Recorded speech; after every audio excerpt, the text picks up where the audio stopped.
В этом году первому осетинскому профессиональному композитору, дирижеру, музыковеду, основоположнику государственного ансамбля песни и танца «Семд» Борису Галаеву исполнилось 135 лет. В честь этой даты в Доме-музее был организован День открытых дверей, подготовлена концертная программа с участием детей Государственного лицея искусств.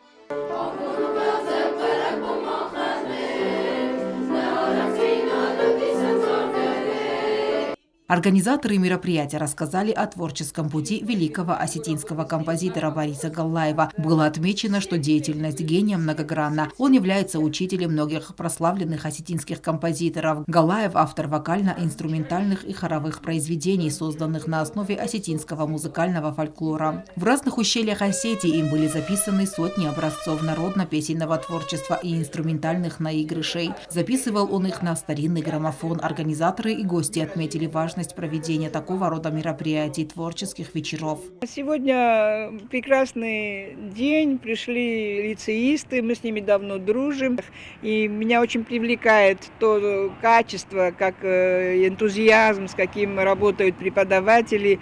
Очень хочется, чтобы этот день запомнился детям, и чтобы они всегда этот день как-то отмечали каким-то концертом, какими-то выступлениями. Борис Александрович Галаев, который столько сделал для осетинской культуры, который, если бы только создал бы книгу «Осетинские народные песни», то это уже живой памятник. Галаев является автором музыки к кинофильмам «Фатима» и «Советская Осетия», первой осетинской оперы «Нарта-Батрац» и музыкальной комедии «Ускур». По инициативе Бориса Галаева была открыта Цхинвальская музыкальная школа. Учащиеся лицея искусств также исполнили произведения великих осетинских композиторов.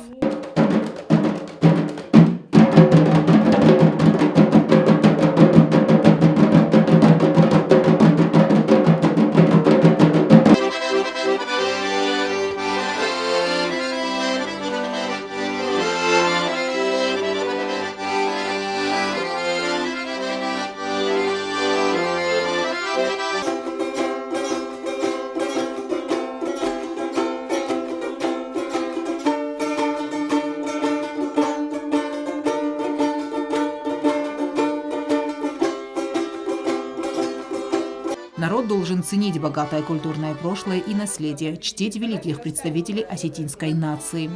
Алена Утаева, Азамат Кудзеев, Зарема Арсоева. Информационный выпуск сегодня.